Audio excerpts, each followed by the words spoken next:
Lawson qui a fait du très bon travail, qui est rentré dans des conditions assez difficiles. On aurait pu dire que Zandvoort, bon, il avait survécu, mais après il a fait plus que survivre sur les grands prix d'après. Quel enfer pour lui, Zandvoort. Il y avait tout contre lui là.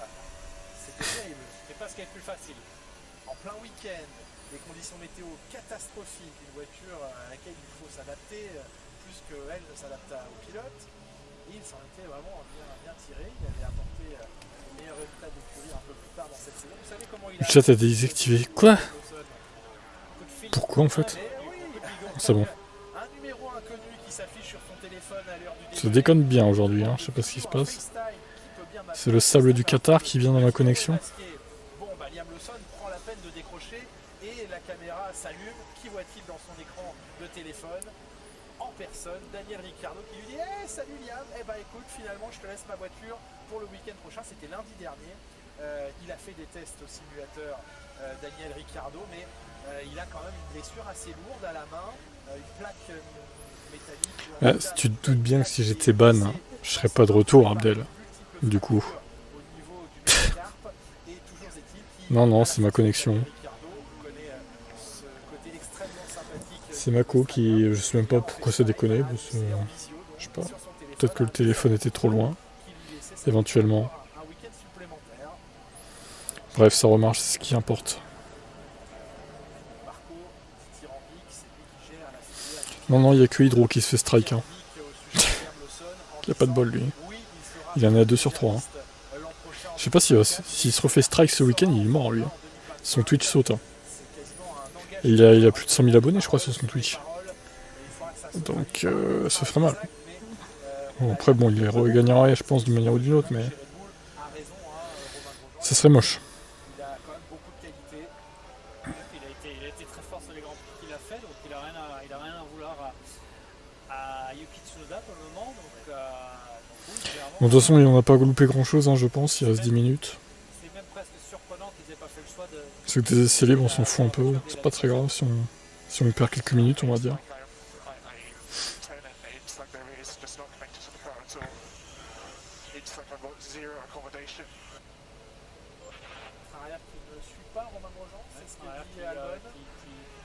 Je savais pas qu'on pouvait dire zero accommodation sur là-dessus, ça veut dire zéro possibilité de faire quoi que ce soit.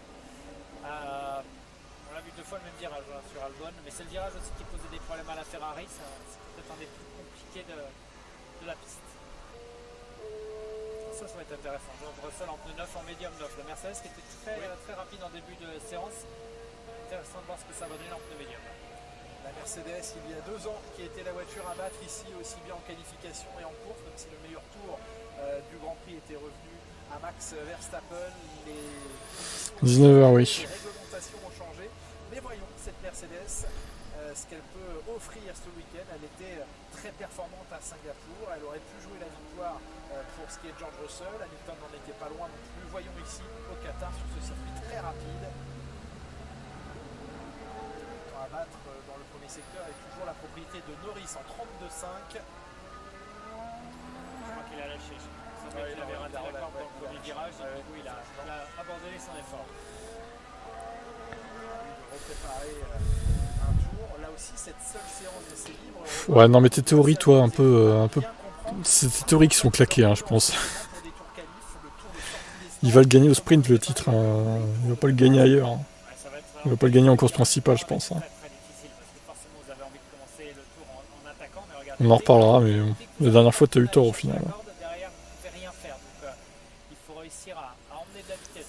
Non, non, il est pas là pour bluffer. Hein. C'est peut-être qu'ils ont juste du mal avec le sable qui est sur la piste, c'est tout. Hein. Regarde Perez, il a 2 secondes 7. En termes de chrono de ce tour, et il a donc avorté sa tentative.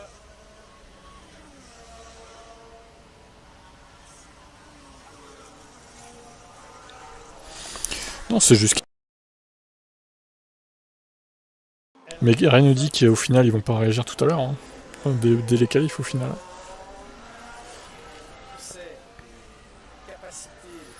Faut pas avoir des complots partout à chaque fois comme ça. Masque beaucoup de défauts et sur un tour, eh bien, ils parviennent régulièrement à faire de belles choses en qualif. Là où tout devient très compliqué, c'est en course sur la distance d'un Grand Prix. Haas qui sera pleinement modifiée. Regardez-la bien parce que telle que vous la voyez là, la Haas, eh bien, vous la découvrirez assez différente visuellement, voire très différente visuellement, à compter du prochain Grand Prix à Austin. Ce sera dans 15 jours, Grand Prix des Amériques.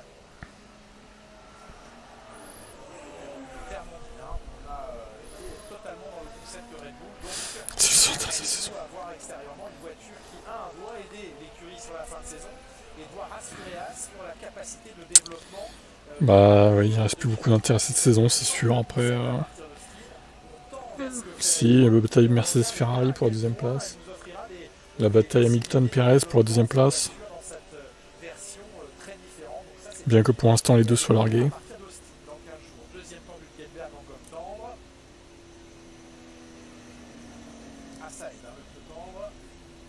Ça aide bien. Hülkenberg est beaucoup plus en rythme que Magnussen sur cette séance.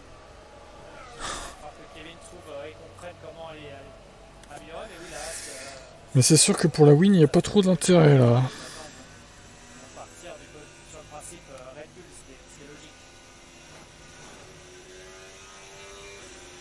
Le fond plat qui est resté. Ah oui, rien qu'au son, si vous fermez les yeux, vous l'entendez. Décrochage fin de vibreur, extrêmement pénalisant. Mais après, moi je pense pas qu'Hamilton ait réussi à rattraper Perez quand même. Ce serait étonnant. Franchement, si ça arrive, faut qu'il le vire. Là. Non mais vraiment, je suis sérieux là par contre. Si Perez perd la deuxième place au pilote, il faut le virer, vraiment. C'est une erreur, c'est une faute professionnelle. Le mec a une fusée tout au long de la saison, il trouve pas le moyen d'être deuxième. Ah non. Ah non, non, non. Faute professionnelle, ça dégage. Pour AlphaTauri, les 3 équipes sur 10, toutes les autres n'apportent strictement rien de nouveau ici. C'est assez logique. On est de plus en plus sur cette fin de saison vers des voitures qui vont rester stables en matière d'évolution. On arrive avec le budget de cap, on arrive aussi à un moment où on n'a plus les sous pour développer les voitures. Donc, puis on est concentré sur l'année prochaine, c'est certain. Donc, après, ce que vous pouvez Hülkenberg deuxième. Tout va bien. Ouais, il est en soft aussi. Alonso qui a repris le meilleur temps du coup. Ce que les équipes apprennent sur leur voiture 2023 peut servir sur les projets 2024, mais vu que depuis le mois de juin-juillet, les projets 2024 sont dans les ordinateurs, sont dans les souffleries, ce que les projets 2024 livrent comme information maintenant, eh bien peut revenir sur la voiture 2023 et certains se servent des apprentissages de la 2024 pour améliorer la 2023. C'est assez rare que ça aille dans ce sens-là, mais ça le fait. C'est assez rare, ça arrive, mais c'est plus rare. C'est en général un peu par hasard. On va développer la voiture l'année d'après et puis d'un coup vous découvrez quelque chose, on dit ouais, pourquoi pas le mettre dans l'ordinateur, voir ce que ça va donner et ça fonctionne sans que vous y attendiez. Donc ça vous pouvez le faire, mais c'est effectivement beaucoup plus rare que de se dire voilà, on a comme Red Bull, on a une voiture 2023 fantastique, la 2024 va être une évolution de celle-ci. Fantastique, là c'est le premier secteur de Max Verstappen, demi-seconde d'amélioration sur le chrono, désormais référence d'Alonso, c'est lui qui a le temps référence en 27,9.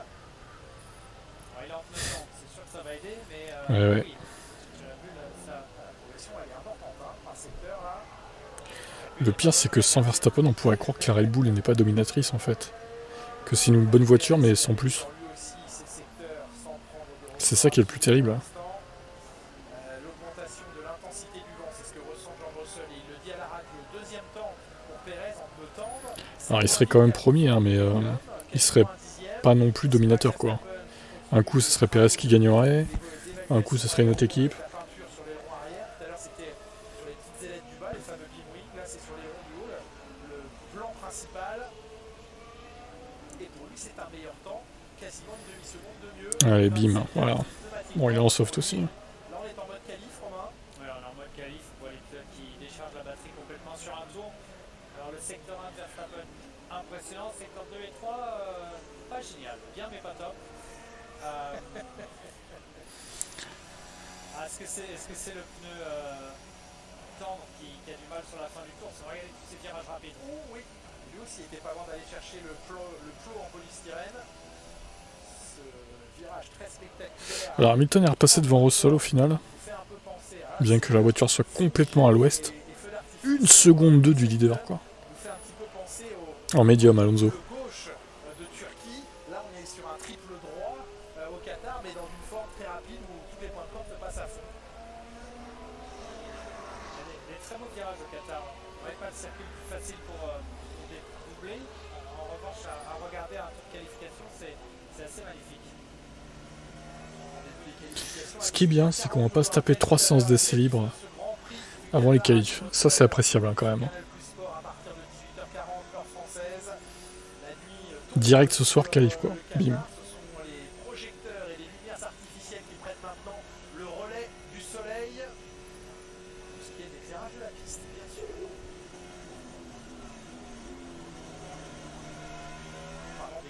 Las Vegas, ça va être un sacré chantier, et c'est déjà un sacré chantier parce que on voit passer ça et là quelques vidéos de riverains tout à fait ravis de voir le chantier qui est en train d'être déployé à Las Vegas, mais un petit peu à l'image de Singapour. Et bien, décrochage là aussi sur le vivant de Leclerc. Las Vegas, je sens qu'il va y avoir des dingueries, ça va pas être totalement prêt et tout. La piste va partir en morceaux, ça se trouve.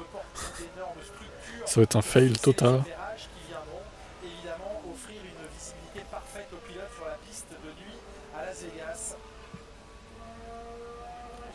La ville de Vegas est un petit peu en difficulté avec tous les travaux qui sont en cours pour le Grand Prix de Formule 1. Toutes les personnes que j'ai croisées qui ont été récemment me disent que c'est un beau bazar. D'accord.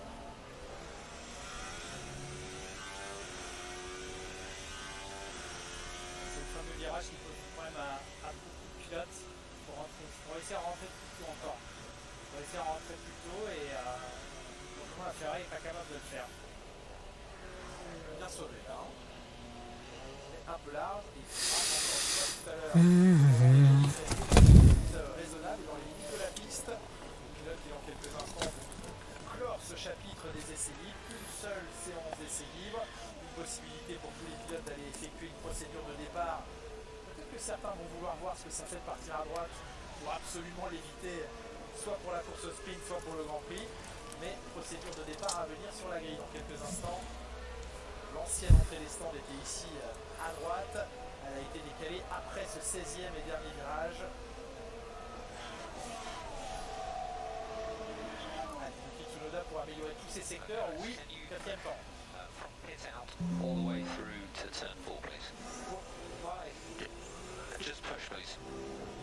C'est quoi ça? Oh là là, mais ça marche mal hein, aujourd'hui. Hein. Ça se surchauffe, j'ai l'impression.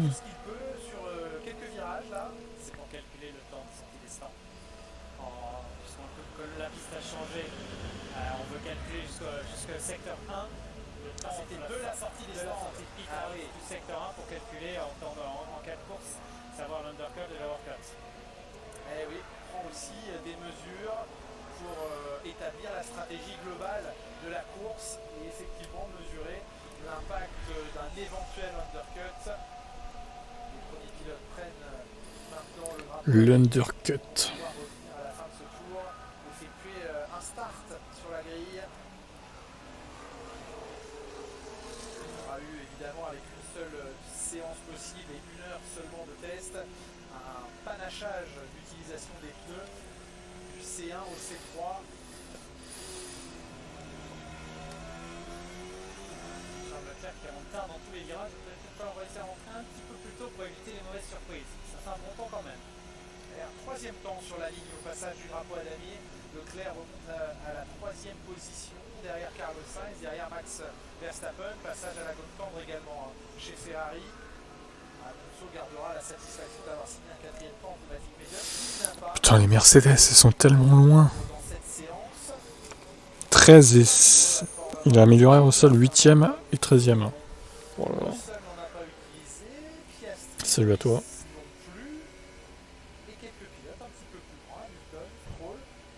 Chez Aston Martin, on aura essayé les pneumatiques tendres, même chose chez Mercedes, même chose chez McLaren. On va s'adapter en temps réel. Elle avait l'air bien. Bof, hein. T'as vu toutes les sorties de piste qu'ils ont fait quand même, oh là, Alonso pareil. Mais bon, Alonso est 4e quoi. Non, 9/10, c'est pas vraiment les places, enfin l'écart qu'on attend quoi. Hein. 9/10, c'est beaucoup trop, encore une fois. Eh ben non, tout le monde n'en fait pas. Hein. Je suis pas d'accord avec ça. On regarde les Red Bull là. Ouais, regarde, Verstappen, il est en dur là. Le mec est premier en dur quoi.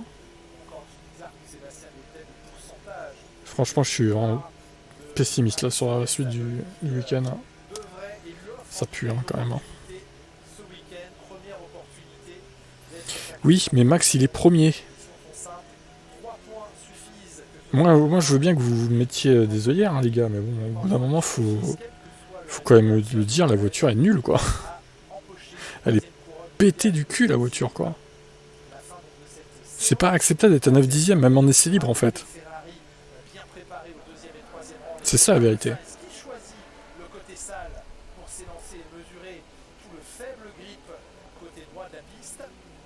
Bah oui, on sait, mais bon. Bon, ils feront peut-être mieux tout à l'heure, mais bon. Je sais pas, hein. Bah toujours le même. Toujours le même. Bon, on verra tout à l'heure. Peut-être qu'ils amélioreront, j'espère. J'espère. Bon, je vous dis à 19h du coup, un peu avant. Pour la prise d'antenne, et puis on verra ce qu'il en est pour les qualifs de dimanche. À tout à l'heure.